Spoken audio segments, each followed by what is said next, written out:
Boa noite. Boa noite para você que está aí de casa. Boa noite, doutora Edneia, doutora Milton. Boa Muito noite. bem-vindos. Obrigado. Nós estamos muito felizes de tê-los aqui conosco, né, para tirar algumas dúvidas, para dar algumas orientações, algumas informações que às vezes a gente não sabe, mas que vocês vão nos ensinar, nos ajudar nesse momento. Essa é a intenção. Quero começar com uma oração, tá bom? Vamos Perfeito. iniciar. Peço a você que feche seus olhos e vamos orar. Deus querido, nós te agradecemos, Senhor, porque mais uma vez cuidaste de nós neste dia. Que tu possas nos abençoar nessa live, que nossas dúvidas sejam tiradas e que possamos fazer sempre o melhor para honrar o teu nome durante toda a nossa vida. Te pedimos essas bênçãos, a sua proteção e o seu cuidado em nome de Jesus. Amém. Amém. Aproveitando aqui, vou apresentar para vocês quem vai falar para a gente hoje, né? A doutora Edneia de Abreu, ela é advogada, ela trabalha na área civil, do consumidor, família, há quase 20 anos, bastante tempo aí, bastante experiência. Ela é pós-graduada em Direito do Trabalho, com licenciatura na área trabalhista. Casada, tem 2 filhos lindos, tem um neto lindíssimo, nosso aluno aqui do Colégio de Praia Grande, cristã, missionária, estudou no UNASP, lá em Engenheiro Coelho, e é a doutora Edneia que deu para a gente essa oportunidade, né? De estarmos aqui hoje, de aprender um pouquinho mais, de você tirar sua dúvida. Obrigada, viu, doutora Edneia? Sempre à disposição. Quero apresentar também a doutora Milton, advogado, especialista em direito previdenciário, atua na área do direito previdenciário desde 2010. É pós-graduado em Direito Constitucional, em Direito do Trabalho e em Direito Previdenciário. Casado, tem 4 filhos e 5 netos. Parabéns, doutora Milton. Obrigado. Evangélico, é também associado ao Instituto Brasileiro de Direito Previdenciário. Tem a sede em Curitiba. É um prazer tê-lo aqui conosco, viu? Obrigado. Não nos conhecíamos, mas já somos amigos agora, né, doutora Milton? Com certeza.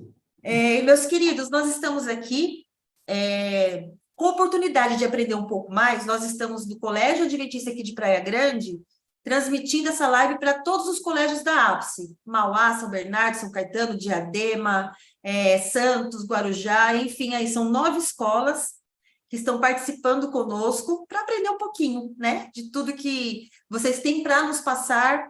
E no finalzinho, se tiver alguma pergunta lá pelo YouTube, a gente vai anotar e a gente faz para vocês também, vocês tiram nossas dúvidas, tudo bem? Tudo ótimo. Tranquilo? Hoje o tema é sobre previdência, né? E aqui nós teremos algumas dicas de como a gente pode melhorar nossa aposentadoria tão sonhada, né? E o que a gente precisa fazer para plantar isso hoje da forma correta, para que lá na frente nós possamos viver na sombra e água fresca da praia. Que tá difícil. Assim esperamos, né? Mas algumas coisas são necessárias, e a gente, às vezes, leigo no assunto, não sabe o que fazer, como, né, nos ajudar para o nosso futuro. Então, meus queridos, quero abrir aqui a noite, né, mais uma vez dando as boas-vindas para vocês, Obrigado. e fiquem à vontade, nós estamos aqui, somos todos ouvidos para aprender um pouquinho mais, que Deus abençoe vocês. Amém.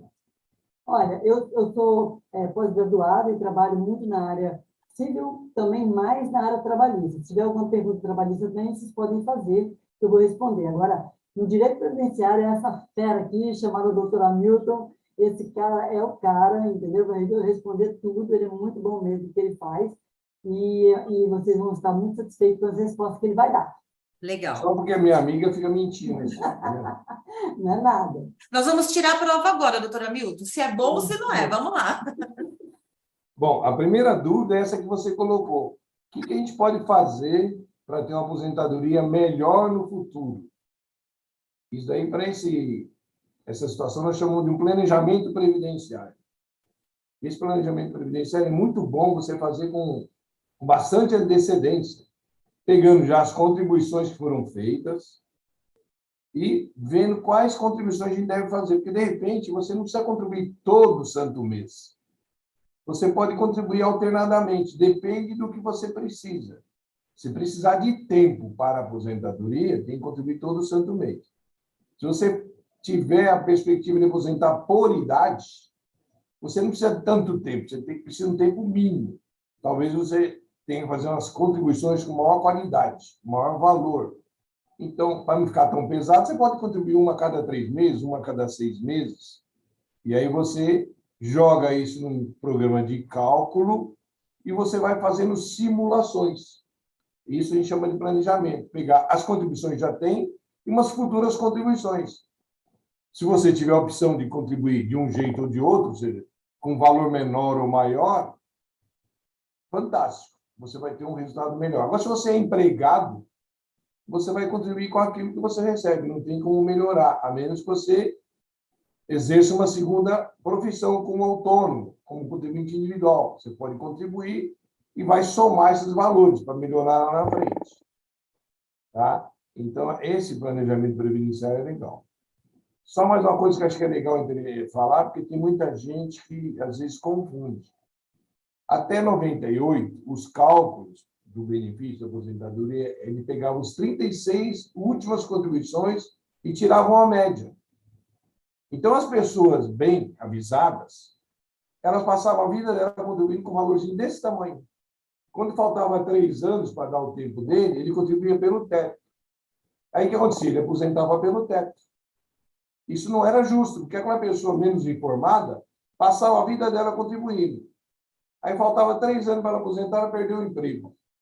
Aí ela fala, sabe o que eu vou fazer? Eu vou contribuir com o salário mínimo, ou vou trabalhar no servicinho lá que paga o salário mínimo, só para completar o tempo. Aí, quando pegava os 36 últimas contribuições, os 3 últimos anos, dava a média do salário mínimo. E ele passou a vida dele contribuindo com bons salários, até 20 salários mínimos, 15 salários mínimos. Só que a reta final dele, os 36 últimos, fazia a média dos 36. Era salário mínimo, recebia o salário mínimo. Não era justo. Aí teve a mudança dos cálculos, que teve validade até agora, 13 de 11 de 2019, quando entrou a nova reforma da Previdência Social, a reforma do Paulo Guedes, do Bolsonaro. Então, era assim. Depois da média dos 36, pegou assim, de 7,94. Por que 7,94? Foi quando entrou a moeda real no país. Então, eles pegam as contribuições de 7,94 até a data que você vai dar a entrada na aposentadoria e tiravam uma média das 80% melhores contribuições. Descartava 20% das piores, fazia uma média das 80%. Já era mais justo. Era mais justo do que aquela média dos 36. E aí, fazia isso. Tinha lá um divisor mínimo, você não podia ter 10, 20 contribuições, você tinha que ter lá, no mínimo, 60% das contribuições entre 7,94 e a data que você ia se aposentar. Vamos supor que essa média fosse 180. Se você tivesse só 50, não teria problema nenhum. O problema é que ia dividir 50 por 180, que era o divisor mínimo, aí dava um pedaço. É como se tivesse um bolo esperando 8 pessoas, chega a 15. Vai dar uma fatia de bolo bem pequenininha. Bom, aí veio a reforma da Previdência em 13 de 11 de 2019. E aí mudou de novo a fórmula de cálculo. Agora pega todas as contribuições de 7,94 até a hora, você não descarta nada a princípio, eu digo a princípio, que deixaram a brecha que acho que até melhor do que a anterior, a forma anterior. Então, pega todas as contribuições e tira uma média aritmética simples. O que quer dizer? Se você tiver 280 contribuição, vai atualizar 280, dividir 280, tirou uma média. Se tiver 400, vai dividir, somar as 400, atualizar, somar e dividir por 400. Média aritmética simples. Dessa média, eles pagam fixo, 60%. 60% fixo dessa média. E paga mais 2% a cada ano que ultrapassar um certo período. No caso do homem, que ultrapassar de 20 anos. No caso da mulher, que ultrapassar de 15 anos. Isso para quem já estava no sistema antes dessa alteração da Previdência. Então, vamos fazer um resuminho rapidinho. Como é que faz? Hoje tira a média aritmética simples, que é pegar todas as contribuições, atualizar, somar e dividir pelo número de contribuições. Pega 60% é fixo e mais 2% a cada ano que passar de 20 no caso do homem. Se ele tiver 30 anos, por exemplo, passou 10 anos de 20. É 2% a cada ano, 10 anos vezes 2%, 20%. mais os 60% fixo, ele vai receber 80% da média dele. Entendeu? Se ele tiver 35 anos, passou 15 vezes 2% dá 30%, mais os 60 fixo, dá uma média de 90%. Agora, não podemos esquecer do negócio, eu falo para meus clientes. Cada um vai colher o que plantou. Se ele teve lá 380 contribuições, dessas 380, 300 foi pelo salário mínimo, só 80 é um valor bom, essa média aí vai acabar sendo prejudicada. Ele vai acabar colhendo o que ele plantou lá atrás. Se ele recolhia só sobre o salário mínimo, 300 contribuições sobre o salário mínimo, essas 80 aqui para frente, 70, 50, não vai fazer tanta diferença na média. Esse é o motivo pelo qual deve fazer um planejamento para evitar surpresa lá na frente. E agora tem mais uma situação interessante.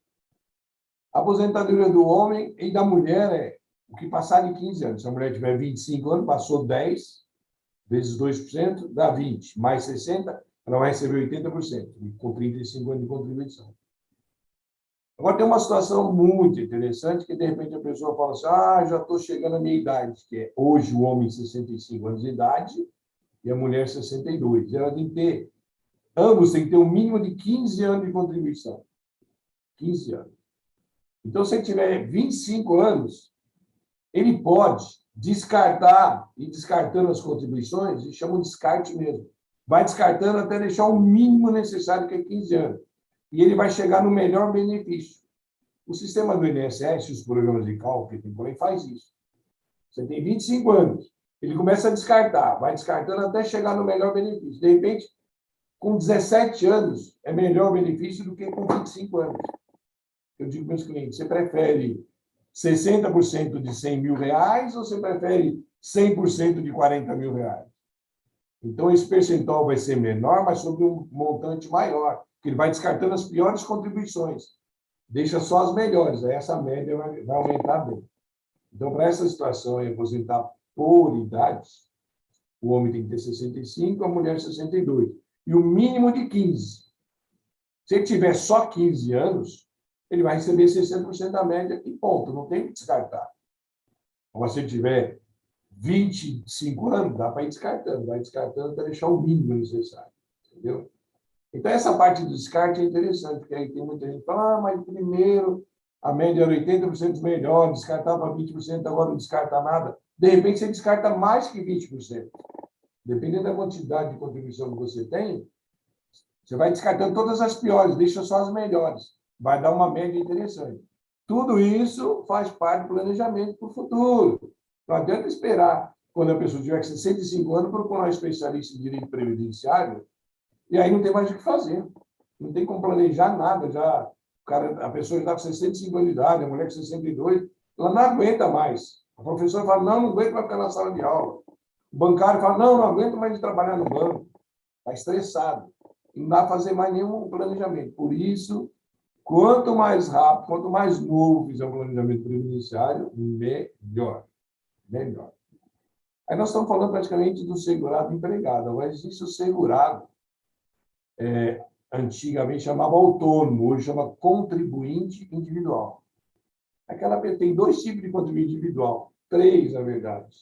Tem o MEI. O MEI é aquele contribuinte que paga 5% sobre o salário mínimo. Ele paga pouco, portanto, ele vai ganhar uma aposentadoria de um salário mínimo apenas. Tá?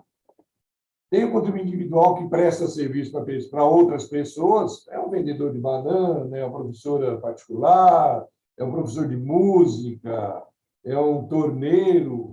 Esse pessoal que não presta serviço para pessoa jurídica, presta serviço para pessoa física, ele é o responsável tributário. Então, ele pode recolher de 20% do salário mínimo a 20% do teto, que hoje é 7.500 e uns quebrados.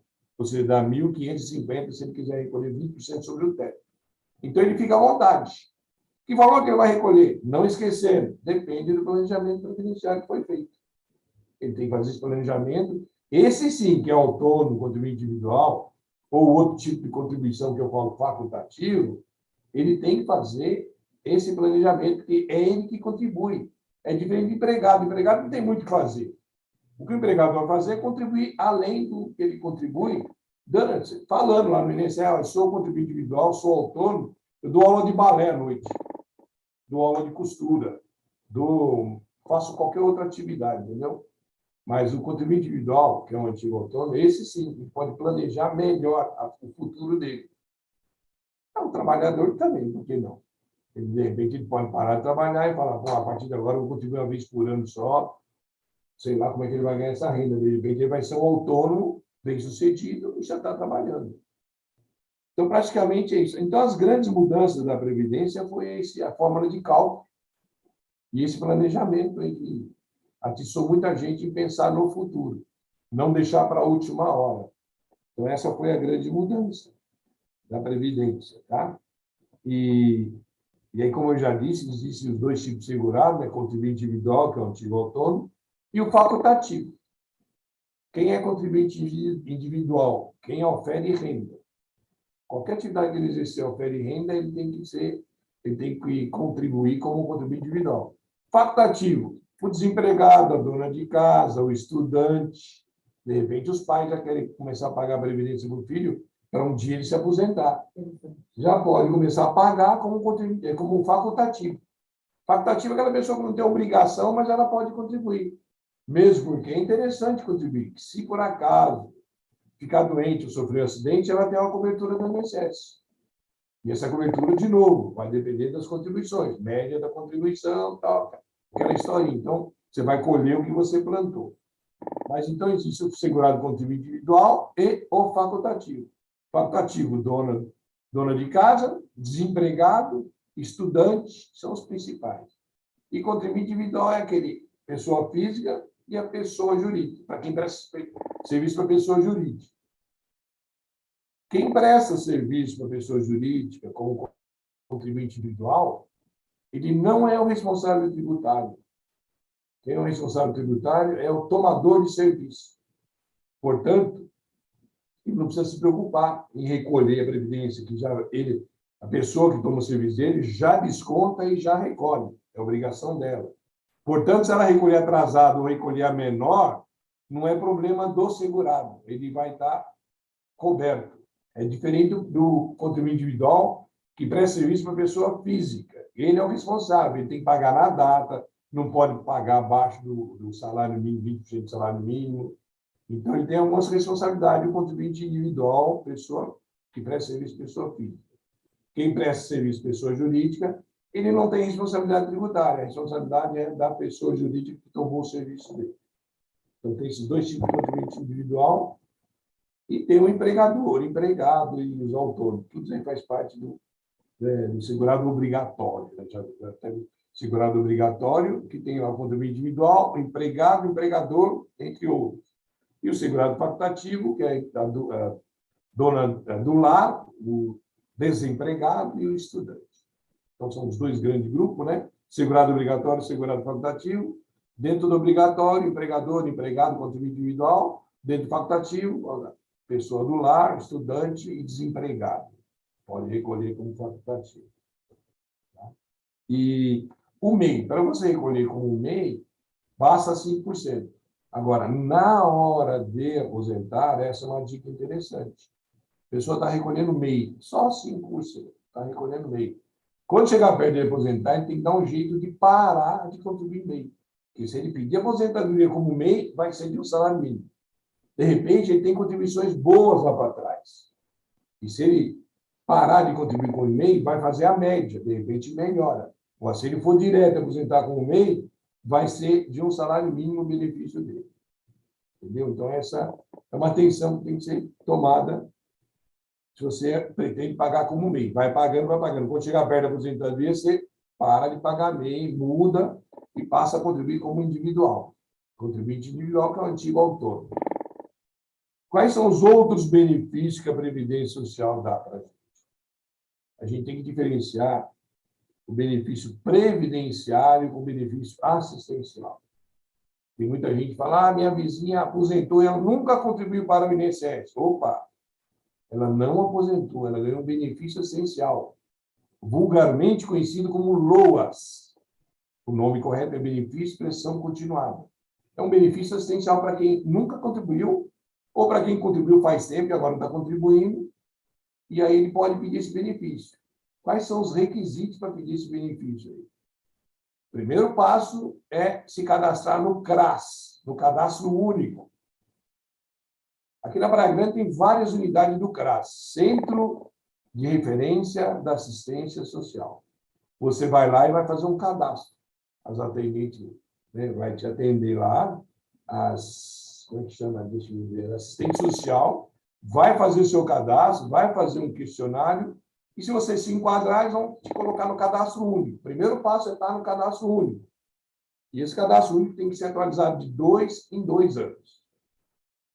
Depois, você tem que ser idoso ou idosa, e aí o idoso ou idosa, para efeito de benefício de prestação continuada ou benefício essencial, tem que ter 65 anos ou mais. Então, esse benefício é para idoso ou idosa ou deficiente de qualquer idade, de qualquer tipo de deficiência. Deficiência física, intelectual, sensorial. E aí, como é que caracteriza a deficiência? Deficiência é algo que te atrapalha em relação aos demais e você tem esse problema há mais de 2 anos. Tem que ter mais de 2 anos.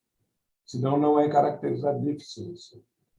Então, você tem que estar no CRAS, tem que ser deficiente ou idoso, e aí vem a renda da família. Renda da família. Quem que é família? Para efeito do LOAS, vulgarmente conhecido. Então, família é composta por, eu até deixei aqui, que não dá para decorar toda hora, pai, mãe, padrasto, madrasta, irmãos solteiros. Tem muito problema aí. O INSS, a pessoa vai lá e pede, tem um irmão morando junto com a mãe e outro irmão que é solteiro, que está precisando de um LOAS. Esse irmão, ele é casado ou divorciado. A renda dele não entra para fazer o cálculo da renda per capita da família. Porque esse LOAS tem que pegar a renda da família, né? Somar a renda, gerar uma renda per capita, e ela tem que ser, perante o INSS, menor que 1/4 salário mínimo. Você tem que ser menor que R$330. Tá? Então, vamos supor, tem um pai que ganha lá R$1.500. Tem ele, a mulher, mais 3 filhos. Essa renda de R$1.500 vai dividir por 5. Vai dar R$300. Ele tem direito ao LOAS? Teoricamente, sim, que é menor que 1/4 salário mínimo. Agora, precisa ver quem vai pedir o LOAS, se é idoso ou deficiente. Tem que ser idoso ou deficiente. Com qualquer idade é deficiente. Tá? Então, família tem que prestar atenção. Irmão tem que ser solteiro. Se tiver irmão casado ou divorciado, que é o que muito acontece, não tem problema. A renda dessa pessoa não entra para fazer o cálculo da renda per capita. Outra coisa, pode ter dois LOAS na mesma casa? Pode ter 2 LOAS na mesma casa. Porque quem tem LOAS não entra na renda da família também. Entendeu? Não entra na renda da família. Então, pode ter 2, 3 LOAS numa família. Porque a renda do LOAS não entra. Né? Exemplo do pai. Pai ganha 1.500. São 5 pessoas. 2 deles já recebem LOAS. O dinheiro do LOAS, os 2, não vai entrar. Vai pegar os mesmos 1.500 e dividir por 5, vai dar 300. Então, está tudo bem. Se alterar essa renda, o cadastro único tem que ser atualizado 2 anos. Se alterar essa renda e for informado no cadastro único, e passar de 1/4 salário mínimo, eles costumam cortar o benefício. Costumam cortar. E se a pessoa ficar quieta e descobrir depois de um tempo, além de cortar, eles pedem a devolução ao erário público. Então, tem que ficar atento nesse cadastro único, atualizar e não falar besteira, colocar o valor real que é. Tá? Aí tem outra situação que acontece no escritório, é bom falar. A mulher está casada, o marido ganha lá R$1.600, só ele e ela. Aí ela está de olho no LOAS. Vou falar que eu não moro com ele. Vou falar que eu mudei, vou alugar a casa do lado e muda. Separei dele. Beleza, vai lá, consegue o LOAS. Aí ele morre. Aí o benefício dele é 1.700, 1.800. Ela vai lá e fala, quero a pensão por morte. Porque o LOAS é um benefício que só paga 12 parcelas por ano, não tem 13º. E a pensão por morte paga 13º e era maior a do marido. Ela corre lá e fala, não, é mentirinha. Como assim? Você já falou que não morava com ele? Agora você quer a pensão por morte? Então, aí vai ter que provar que ela voltou um determinado tempo E aí, esse tempo que ela voltou e recebeu o LOAS, tem que devolver, ou vai abater. E aí, você pode devolver pagando 30% por mês, não precisa devolver de uma vez só. Dá para fazer uma coisa. Mas tem que tomar cuidado.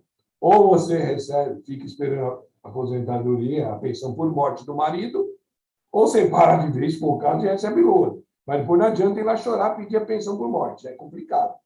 É complicado. Tem muitos casos que acontecem aqui, por isso que eu estou dando esse alô para as mães e os pais aí, ficarem atentos. O que mais a gente pode falar? Sobre os benefícios por incapacidade. Tem pessoa que já tem tempo para aposentar, só falta a idade. Aí ele vem aqui e fala, posso parar de recolher? Não tem que ter mínimo de 15 anos, eu já tenho 17. Falta só a minha idade, daqui a 8 anos eu vou completar a idade. Posso parar? Pode. Deve? Não, não deve. Porque se você ficar doente e precisar do INSS, precisar de um benefício por incapacidade, ele exige 3 requisitos, o benefício por incapacidade. Isso é bom ficar atento também. Tem muita gente que fala, já tenho tempo, vou parar. Estou gastando dinheiro, jogando dinheiro à toa, fora. Não. Você tem que manter a sua qualidade de segurado, tem que manter... Não pode perder a qualidade de segurado, senão você perde o segundo requisito, que é a carência. Entendeu? Então, presta atenção. Se você já tem tempo para aposentar, só falta a idade, não pare de contribuir. Você não precisa contribuir todo mês. Não precisa contribuir. Você tem que manter a qualidade de segurado. E para cada tipo de segurado, é um tempo que mantém essa qualidade de segurado. Chama período de graça. Você pode ficar um determinado tempo sem contribuir, que você não perde a qualidade de segurado. Então, o empregado, por exemplo, vamos falar do empregado. Ele saiu do emprego, foi mandado embora. Tem diferença. Saiu do emprego e foi despedido. Tem diferença. Se ele simplesmente saiu, ele pode ficar 12 meses sem contribuir nesse período de graça, que ele não perde a qualidade de segurado. Por acaso, se ele ficar doente nesse período, mesmo ele não estando contribuindo faz 11 meses, ele pode pedir o benefício que vai conseguir, se ele realmente estiver incapacitado, porque aí tem que passar pela perícia. Então, o item, qualidade de segurado e carência, ele vai estar tinindo, só falta saber se ele está incapaz ou não. Aí o perito vai analisar ele. Então, assim, o segurado empregado, quando ele sai do emprego, pode ficar até 12 meses.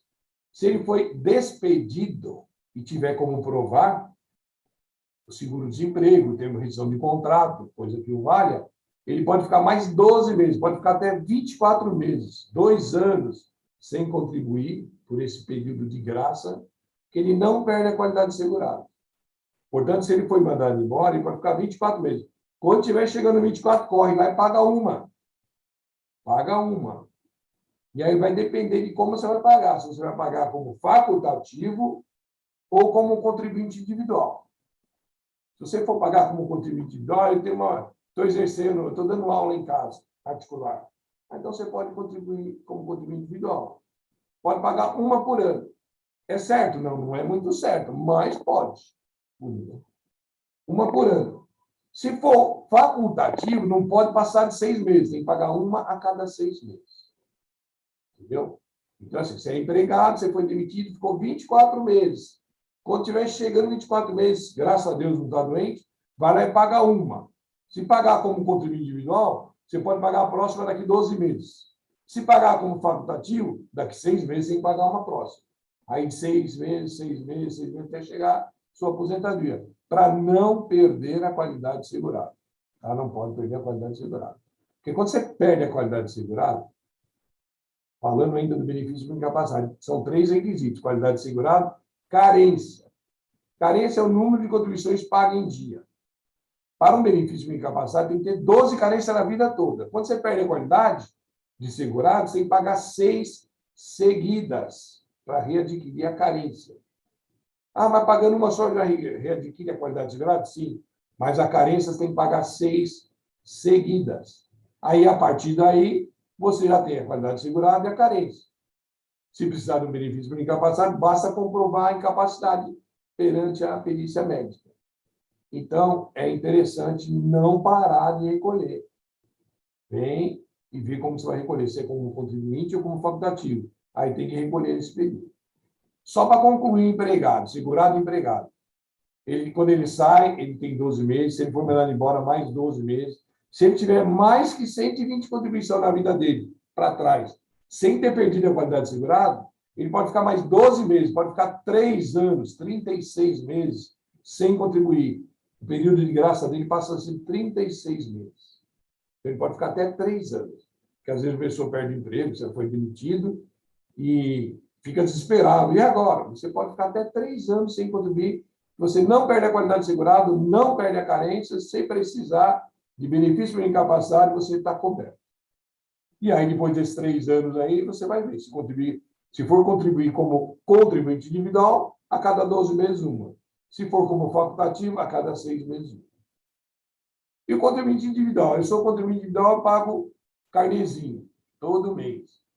Ah, agora eu estou sem dinheiro. Quanto tempo eu posso ficar sem recolher? Qual é o meu período de graça? 12 meses. Você pode ficar até 11 meses sem recolher.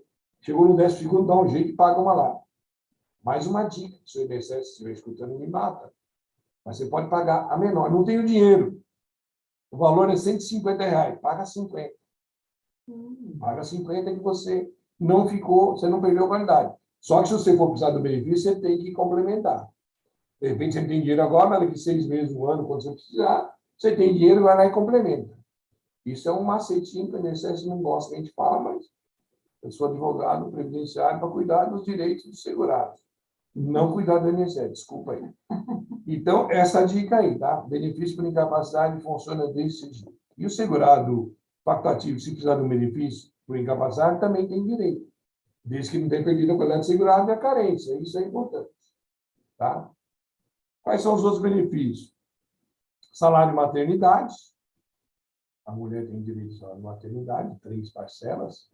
E não importa o valor, se ela ganha R$10.000, ela vai receber 3 parcelas de R$10.000.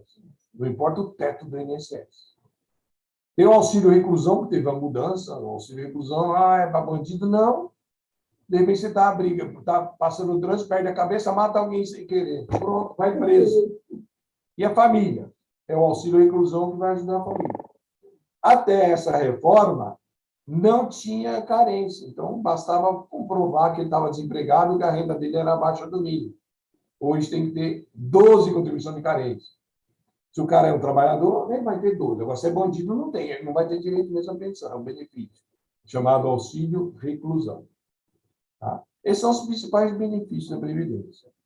Então, e agora, vou falar de um assunto, vou dar até uma saltada aqui, de um assunto que está em voga aí, que é uma revisão, para quem já aposentou, chamada revisão da vida toda. Não sei se alguém já ouviu falar. Essa revisão da vida toda, eu estou falando, não é para fazer um marketing, não é para dar uma dica mesmo, que tem gente que está perdendo esse direito. Esse direito da revisão da vida toda é muito interessante. Eu vou dar um exemplo de uma pessoa que eu ensino, vou falar nome, mas ela trabalhou lá, antes de 94, ela trabalhou como engenheiro numa grande empresa, o diretor na grande empresa. Os melhores salários dele foi antes de 7 de 94. E como é que é feito o cálculo? Eu já falei, mas talvez não lembre. Pega sempre de 7 de 94 para frente, foi quando entrou a moeda real. Essa revisão não, é para pegar todas as contribuições da vida dele, todas, anteriores a 94. Então, tem pessoa que trabalhou lá atrás, em grandes empresas, tinha uma grande profissão, e depois de 94 ele teve poucas contribuições. Quando aposentou com salário mínimo. Aí, quando faz essa revisão, busca todo o salário lá atrás dele. Tem caso aqui que tinha um salário mínimo foi para 5, 6 mil reais. E já era atrasado de 5 anos. Então, é uma revisão muito interessante. Qual é a pegadinha dessa revisão? A pessoa não pode ter recebido a sua aposentadoria há mais de 10 anos. E esses 10 anos para trás conta do recebimento da primeira parcela. Por que eu falo isso? Eu vou dar um exemplo legal também. A pessoa foi lá em 2010, pediu benefício do INSS, da aposentadoria. 2010, junho de 2010. O INSS negou. Ele recorreu administrativamente. Aí já estamos em maio de 2011. Negou. Ele foi para a justiça. Aí, em fevereiro de 2014, a justiça falou, olha, ele tem direito desde lá de trás, desde junho de 2010. O INSS, lógico, o INSS cria o maior problema com tudo. Negou indevidamente. Então, ele vai receber a aposentadoria dele, a data do início da aposentadoria é 2010. Só que o primeiro recebimento dele foi agora em 2014. Então, conta 10 anos a partir de 2014. Então, ele tem até 2024 para fazer essa revisão. Então, fica de olho. De repente, tem pessoa que está nessa situação, tem direito. Tá? E quem aposentou depois da reforma? A reforma foi 13/11/2019. E quem aposentou depois da reforma tem direito a essa revisão? Depende. Essa reforma criou umas regras de transição para quem já estava no sistema. Criou umas regras de transição. E uma das regras é o direito adquirido. Se quando mudou em 13/11/2019, ele tinha o direito adquirido, ele não exerceu, mas ele tinha o direito adquirido, ele deixou para aposentar só em 2021. Né? Ele deixou para aposentar em 2021. Mas quando vai fazer os cálculos, consta lá, você tinha o direito adquirido de aposentar em 12/11/2019. Você não aposentou, mas você tinha o direito adquirido. Mas você pode aposentar agora com essa regra que é mais favorável. Lá em 12/2011, por exemplo, era R$ 2.000. Agora, em 2021, essa regra é R$ 3.000. Lógico, o cara vai escolher a regra que dá o maior dinheiro. É uma outra regra, são R$ 3.000. Ah, não, quero R$ 3.000. Legal, ele vai aposentar. E aí, se ele procurar a gente, um especialista em cálculo previdenciário, ele vai ver, peraí, você tinha direito adquirido. Era só R$ 2.000. Faz 2 anos que você aposentou. Tá recebendo, 2 anos está recebendo R$ 1.000 a mais. Só que se você fizer a revisão de vida toda, você vai receber R$ 400 mil de atrasado. O que você quer? O que você prefere? Então, tem que ficar atento. É uma pegadinha, porque está lá escrito na tese que o STF decidiu que, para quem aposentou agora, não tem direito. Mas se o cara aposentou agora, mas tinha o direito adquirido, só não exerceu, ele pode fazer a revisão da vida toda e ver se é mais vantajoso. Entendeu? De repente, ele pegou um benefício de 3 mil e deixou de 2 mil, que era menor. Só que agora, com a revisão da vida toda, o benefício dele vai para R$ 5.000. E, além disso, você vai pegar R$ 400 mil de atrasado, R$ 300 mil. Por isso, essa revisão da vida toda, quem tiver conhecido por aí, estiver se encaixando, aí, procura um especialista em cálculo previdenciário. A primeira coisa que você tem que fazer é cálculo, pode entrar direto no exercício. Se você achar algum advogado e falar, vou entrar direto, opa, fique suspeito. Tem que se fazer um cálculo primeiro. Esse cálculo vai dizer se você tem direito ou não. E aí nós temos um problema no cálculo, mas dá para solucionar. No INSS só tem as contribuições de janeiro de 82 para frente. As contribuições anteriores não tem. Então, por exemplo, tive casos de cliente que trabalhou na Uzi Minas lá atrás. Ele foi lá na Uzi Minas, pegou a ficha financeira dele, de 1975 até 94. Tem gente que trabalhou no Banco Itaú, União de Banco lá atrás. Foi lá no banco, pegou a ficha financeira dele. Aí a gente apresenta para o INSS e pede para incluir na base de dados do INSS. Entendeu? Porque se não incluir esses salários, o INSS vai considerar, naqueles meses trabalhados lá, vai considerar um salário mínimo. De repente, a pessoa tinha um salário lá de 4 salários mínimos, ele ganhava por mês 4 salários mínimos. Se você não apresentar esse valor, através de uma ficha financeira ou olerites, nem todo mundo tem olerite de 1970, 80, vamos combinar, né? Mas se você apresentar essa ficha, a gente entra com pedido para o INSS para incluir. Lógico, essa ficha tem que vir com papel timbrado, reconhecido firma, tudo direitinho. O INSS cria problemas com um papel qualquer, não pode, né? Como é que vai confiar no valor? Tem que ser um papel timbrado, com procuração de quem assinou ali, do RH, o diretor e tal. Então, essa revisão vida toda é interessante. Se souberem de alguém que está para expirar o prazo, pede ele correr, procurar um especialista em cálculo e fazer o cálculo. De repente, vai dar samba e ele está perdendo dinheiro e perdendo uns atrasados aí, né? Vai deixar o dinheiro para o governo. Ele já toma tanto dinheiro nosso, tá? Então, praticamente era isso que eu tinha para falar. Não sei se tem alguma dúvida. Tem muita coisa para falar, mas podemos falar sobre acumulação de benefício. Pode ter 2 benefícios. Eu recebo aposentadoria, meu marido recebe aposentadoria. Ele faleceu. Eu digo ele porque a gente morre primeiro, né? O homem morre primeiro. Posso acumular a pensão dele com a minha aposentadoria? Posso. Pode sim. Só tem um porém. Dos 2 benefícios, a sua aposentadoria e a pensão do marido, você vai ter que escolher qual que é de maior valor para receber integral. Aí a de maior valor você recebe integral e a outra vai ser fatiada. E esse fatiamento é alguma coisa assim, ó. De 1 centavo a um salário mínimo, recebe integral 1,320. De 1,320 a 2,640, vai receber 60% desse valor, dá 700 e pouco. Aí soma. E assim vai fatiando. Aí depois, da terceira faixa, até 3 salários mínimos, 40%. Aí pega 40%, soma mais aquele salário, mais os 60, mais os 40. Vai fatiando e soma. Pode, sim, acumular. Tem gente que tem 4 benefícios. Quem pode ter 4 benefícios? Professora pode exercer 2 atividades. Ela casa com um professor que pode exercer 2 atividades. Ela tem 2 aposentadorias e tem 2 aposentadorias. Ele falece, ela fica com 1, 2, 3, 4 benefícios. Ela só tem que escolher o que é maior e os outros 3 vão ser fatiados. Pode ter? Pode ter. É difícil, mas tem. Não, não é tão difícil. Está cheio de professora casada com professor. Médico casado com médica, que são as 2 profissões que podem ter 2 atividades ao mesmo tempo, né? É professor e médico. Então, pode acumular? Pode acumular. Tem gente que fica, não pode. Pode sim, só vai ter que fazer esse fatiamento, entendeu? Deixa eu ver o que mais. Bom, eu gostaria de ver se tem alguma pergunta aí, quem sabe ele pode ajudar. Cadê minha amiga Alessandra? Não consigo abrir a câmera. Né? Pode abrir. Bom, vamos lá então. É interessante, viu? Ouvindo aqui, a gente não tem noção, né? Das coisas que a gente pode ir atrás, fazer. Eu tenho algumas perguntas aqui, tá bom? Vamos lá, se eu souber. Você falou, sabe, com certeza. Quando você fala da contribuição que a gente pode fazer para os filhos, tem uma idade mínima? A contribuição deve ser feita no nome da criança? Como que funciona? Explica um pouquinho mais sobre isso, por favor.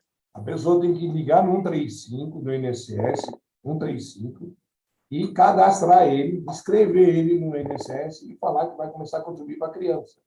Pode ser a partir de 12 anos de idade. 12 anos de idade. Vai lá e faz a inscrição dele no INSS e começa a contribuir. Como facultativo, né? Não ofere renda, como facultativo. Ou com um carnezinho, ou no próprio sistema você puxa lá as guias de GPS, guia de previdência social, e recolhe pela guia. Ou compra aquele carnezinho laranjinha, que vem na livraria, custa R$2, serve para um ano inteiro. O carnezinho continua o mesmo, de anos atrás? Continua o mesmo. Deixa eu ver. Ali, abre essa gaveta para eles mostrar para eles. Eu pergunto porque há muito tempo atrás eu tinha um escritório de contabilidade, esse mesmo, e eu contribuía com ele. Então, eu tenho até aqui um monte, quando tem cliente que vem aqui e não tem, já dou um para ele, já dou um brinde para ele. Dou um café, mais um carnê. Legal, muito bom. Quando a gente contribui como autônomo, eu preciso ter esses comprovantes guardados? Não, você não precisa guardar esse comprovante, mas você precisa tirar um extrato lá do INSS chamado CNIS, que é o Cadastro Nacional de Informação Social. Você tirou, tá lá as contribuições, o carnezinho você não precisa guardar. O problema é quando você tem coisa velha, que já está apagado, e por um erro qualquer não está no sistema. E aí? Aí fica complicado. Mas se você tiver esse cuidado, ou tirar a chefe do carnezinho que ele apaga e guardar, ou tirar o extrato que confere, está lá no CNIS, tá? Joga fora, tira o CNIS e guarda o CNIS. Porque lá na frente pode acontecer um acidente lá do INSS, fala, não, está aqui o CNIS, ó, eu tinha que eu contribuí, está aqui a prova que eu contribuí. Não precisa guardar, mas seria ideal. Né? Tirar a chefe para não apagar, porque ele apaga. Tá, ok. Tira a chefe do comprovante do pagamento. A gente pega cada caso aqui, que é uma... Aí tem que pôr lupa, tem que pôr fogo embaixo, fica pretinho, sabe? Tem que criar um monte de mecanismo para conseguir enxergar o que está escrito lá. Para provar que é daquela competência, que ele não contribuiu abaixo do mínimo, que está dentro do valor, entendeu? Que valor que ele contribuiu para fazer o cálculo. Mas, então, é isso. Não precisa guardar, tira o extrato do CNIS. Todo mundo tem que criar uma senha de acessar o INSS. Você vai lá em extrato, vai lá, CNIS. Sai o extrato, você guarda no seu computador, onde você quiser, e pronto. Serve de prova. Ótimo. Bom saber, porque eu também, né, a gente contribuía tanto tempo, e nesses carnezinhos, imagina que a gente guarda... Já que está falando de tanto tempo, deixa eu te falar mais um negócio para que, de repente, tem alguém que é antigão. Quando a pessoa recolhe para o carnê, lembra que eu te falei que as contribuições só aparecem de 1 de 82 para frente lá no INSS? Quem contribuiu anteriormente está guardado num negócio chamado microficha. Eles jogaram tudo para a microficha. Você tem que solicitar essa microficha. Tá? Para quem é antigão lá, recolhi em 1975 a 79, não vai estar lá no CNIS. Você tem que solicitar a microficha. E aí, quando vier essa microficha, você fala, eu quero que você inclua no CNIS essas contribuições que eu fiz aqui antes que desapareça. Muito bom. Como que a gente não sabe disso, né? Por quê, né? Essa revisão da vida toda que você falou é bem interessante, né? Esse especialista que faz o cálculo, ele é um advogado? Onde que a gente encontra um especialista que pode ajudar a gente nesse cálculo? Eu, particularmente, eu sou advogado do meio diferenciado, acho que a Dineia também, porque advogado não gosta de cálculo, eu já adoro. Então, os meus cálculos eu mesmo faço, eu comprei programa de cálculo. Mas o advogado, quando não tem cálculo, ele manda para um contador especializado em cálculo previdenciário. Entendeu?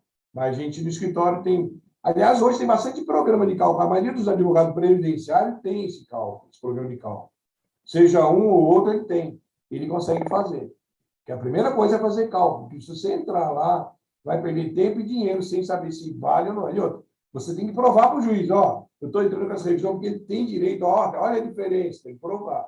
Só pedir por pedir, não adianta. O juiz nem... Tá, então, o ideal seria a gente, então, procurar um advogado especialista em parte previdenciária mesmo, né? Por quê? Porque vai pegar o CNIS, não está todos, começa assim, nem todos os vínculos estão no CNIS, aí você precisa pedir para incluir. Nem todo salário de contribuição está lá. Você vai ter que ir atrás e pedir para incluir. Para depois fazer o cálculo. Você pode fazer o cálculo antes, se você já tiver essas informações. O que a gente costuma fazer aqui? Olha, se não tiver o salário, vai jogar um salário mínimo. Na pior das hipóteses, eu pego as alterações de salário da carteira. É menos ruim que o salário mínimo. Não é o ideal, porque o que está na carteira normalmente não corresponde com aquilo que você recebe. Tem uma hora extra, um adicionalzinho ali, é maior. Mas é melhor que deixar o sistema jogar um salário mínimo. Legal. Quando a gente fala de aposentadoria, nós até fizemos uma enquetezinha aqui, qual a nossa expectativa em relação à aposentadoria, baixa ou alta? Adivinha o que ganhou? Baixa. Não pode aposentar. Mas é interessante que a gente deixa para pensar em aposentadoria quando nós estamos chegando lá, né? Esse é o problema. Aí é um problema. E é interessante também, por exemplo, que eu não sabia que nós poderíamos contribuir para os filhos a partir de 12 anos. Isso é interessantíssimo, né? Uhum. E a gente sabe que aqui no Brasil nós precisamos tomar cuidado com isso, né? Quantas pessoas acabam tendo a idade aí, nunca contribuíram e acabam ficando sem nenhum tipo de renda, né? Verdade. E é importante... Desculpa. Não pode falar, doutor. Se ele contribui, não tem dinheiro, contribui. Que a gente vai contribuir as 6 primeiras, depois uma a cada 6 meses, só para você. Se você ficar doente, ó, não é só para ficar doente, não. Se morrer também, deixa a família amparada. Eu tenho um exemplo de um vizinho aqui, que ele era corretor de imóveis. Ele veio aqui, eu até brinquei, ele veio aqui, eu falei, pô, mas você não recolhe nada, velho. Falei, não. Ele falou, não. Falei, começa a recolher, para você morrer, sua esposa vai ficar a mimba. E não é, cara, morreu. Ele morreu pouco tempo depois. Aí a mulher dele veio aqui, eu falei para aquele cabeçudo recolher, ele não recolheu. A mulher ficou desamparada. Porque ela vai poder pleitear, talvez, um benefício assistencial. Quando ela tiver 65 anos de idade, ou se ela ficar doente, tiver alguma deficiência. Senão, ela vai ficar desamparada mesmo. Vai ganhar lá o Bolsa Família, R$250, R$300. Não pode vacilar. Não pode vacilar, senão fica desamparado. É uma coisa que nós, brasileiros, principalmente, né? Nós deixamos tudo para a última hora, né? Dos últimos minutos ali do segundo tempo. E quando a gente planeja, esse planejamento é um planejamento para o futuro, porque, claro, a gente não faz o planejamento achando que nós vamos morrer ou ficar deficientes no meio do caminho, só que é uma realidade que pode acontecer. Acontecendo, o que a gente faz? Né? Então, eu acredito que esses momentos aqui, doutor e doutora, foram muito importantes, pelo menos para mim, para o Gustavo, que está aqui comigo, né? A gente anotou um monte de coisa aí, coisas que nós não sabíamos, que nós precisamos, né, prestar atenção no que a gente pode melhorar, para que no futuro nós possamos, de fato, ter uma vida até, se não estável, pelo menos de uma forma que a gente não passe necessidade, né? E que a gente possa também ajudar os nossos familiares, né? E a Previdência está aí tão importante, e por detalhes que às vezes a gente não conhece, a gente acaba pecando, né? E não contribuindo da forma que deve, ou até negligenciando algumas coisas tão importantes. Minutos antes de eu entrar aqui, eu estava atendendo uma empresária lá de São Paulo. E ela queria fazer planejamento. E eu falei, porque ela estava falando, vendo a coisa do pai dela, estava vendo a aposentadoria do pai. E ela falou, eu queria, já que está falando planejamento, eu achei interessante, eu queria fazer o meu. Passou a senha dela, eu falei, amanhã a gente fala, hoje não dá mais. Mas vou fazer o planejamento dela. Ela falou, não, estou muito interessado, porque eu, de repente estou jogando dinheiro fora. Falei, de fato, tem gente que joga dinheiro fora, tem gente que pisa na bola, morre e deixa a família desamparada. Portanto, é bom. Agora, eu até converso com a turma. Já pensou, você falou, eu vou lá numa escola, numa faculdade, fazer uma palestra de diferenciado. Sabe o que acontece? Ah, daí é coisa para velho. Quando tiver velho, eu vou atrás. Aí depois é tarde. O ideal é isso aí mesmo, fazer com bastante antecedência. Quando é jovem, seguir você, tem que fazer. Tem que fazer, Alessandra, tá vendo? Meu Deus, eu não vejo a hora de me aposentar. Vai demorar ainda. Eu trabalhei como autônoma por 9 anos e eu contribuía de vez em nunca, sabe? Porque eu esquecia. Contribuía dos meus clientes, mas não contribuía para mim. Ainda dá tempo. Dá sim. Tempo. Mas é bom o planejamento de vida, né? O planejamento, ele sempre vai ser positivo para a gente, né? Perder você não vai. Tem dois lados do planejamento, né? Você pensar no futuro e evitar de jogar dinheiro fora. De repente você fala assim, olha, para chegar na idade falta 8, para chegar no tempo falta 18. Pô, peraí, vou focar por idade. Por idade, qual que é o mínimo? 15? Pô, já tem 28. Para que eu vou ficar jogando dinheiro fora? Aí faz o cálculo, se você recolher uma por ano pelo teto, no final você vai ter uma média maior do que você recolher todo o santo mês pelo mínimo. Exato. Tudo isso é interessante para a pessoa ter um bom salário no futuro e para não jogar fora dinheiro. A pessoa, falta 18 para ter, falta 8 para a idade, peraí, vamos focar a idade. Muda o foco aí. De repente o cara, eu tenho que fazer 40 anos de contribuição. Para quê? De repente, com 38, 40 anos de contribuição, 35 anos de contribuição e aposentando por idade, você ganha mais do que você ficar 40, 45 anos contribuindo. E o cálculo é muito bom para isso. Eu já vi vários casos aqui que a pessoa estava perdendo muito dinheiro e não precisa. Jogando dinheiro fora. Teve outra coisa que tem gente que joga dinheiro fora, empregada doméstica. Aí talvez não vai ter nesse mundo de vocês, né? Mas a empregada doméstica, ela não é obrigada a recolher. Quem tem que recolher é a patroa. Aí a pessoa chega no INSS, sem advogado, o INSS fala para ela, você precisa recolher 5 anos de INSS, senão você não aposenta. Dá para calcular? Dá 27 mil, ela dá um jeito, arruma 27 e paga. Ela não precisaria ter pago. A responsabilidade tributária é da empregadora. Ela pode aposentar sem nenhuma contribuição dessa empregadora. Entendeu? Mas ela vai lá, que nem já teve 2, 3 casos aqui, que ela vendeu o rim para se aposentar e não precisava. Bom, doutor, deixa eu perguntar, então, sobre empregadas domésticas. É a empregadora que precisa recolher, mas e se ela não for registrada? Se ela não for registrada, ela pode recolher como autônoma, como a própria empregada, né? Que é o ideal. Se ela não for registrada, a empregadora já está cometendo algum ilícito aí, né?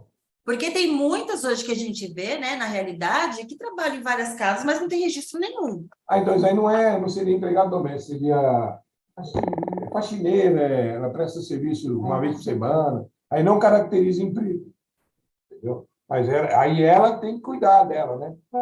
Ela fazer o facultativo ou individual. O ideal é sempre recolher. O carnezinho laranja... Porque se ela ficar doente, ela está descoberta. Se ela morrer, a família fica descoberta. Então tem que pensar nela e na família. Exato. Sempre pensar na pessoa e na família. Vocês conseguem deixar para a gente aí? Gostaria de deixar para a gente um contato para, de repente, se alguém tiver alguma dúvida, entrar com o WhatsApp aí para vocês, ou e-mail. O telefone do escritório é bem simplesinho, né? É o 3018. É o 013, né? 013. 3018. 0440. É o WhatsApp também. 0440. Então, 013, o DDD, que é aqui de Praia Grande. Sim. 3018 0440. Isso. E e-mail. O e-mail, vamos falar o mais simples. O mais simples. TOMI, Tome. Tomi, T-O-M-I, underline mega. underline, Mega, M-E-G-A. mega. @yahoo.com.br. Perfeito. Que o outro é complicado. Home, é sociedade. @mega, @yahoo.com.br. Repetindo o telefone, 013, DDD, 3018 0440. Doutora Milton, doutora Edneia.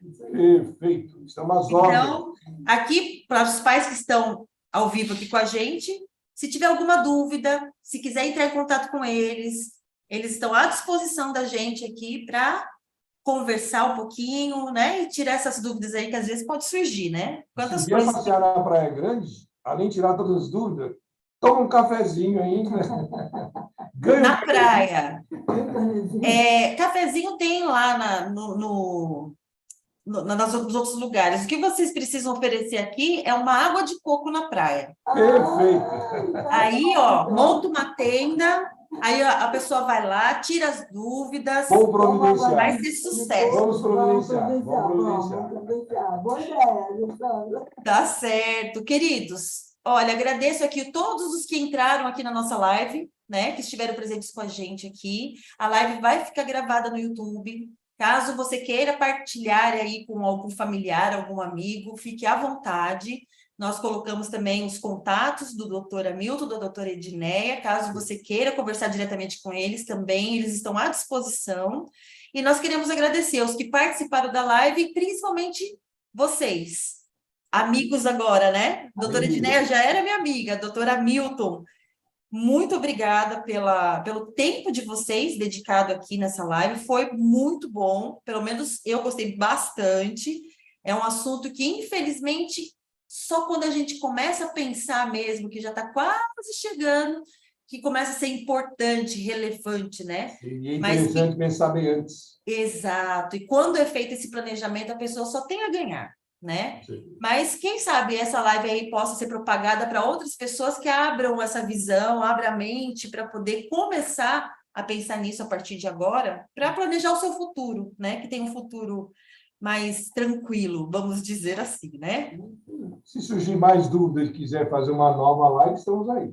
Perfeito. Mais específico, mais direcionado para um determinado assunto. Legal. Estamos às ordens. Pode pensar Quem assim. souber, Mas eu tenho certeza que sabe, viu?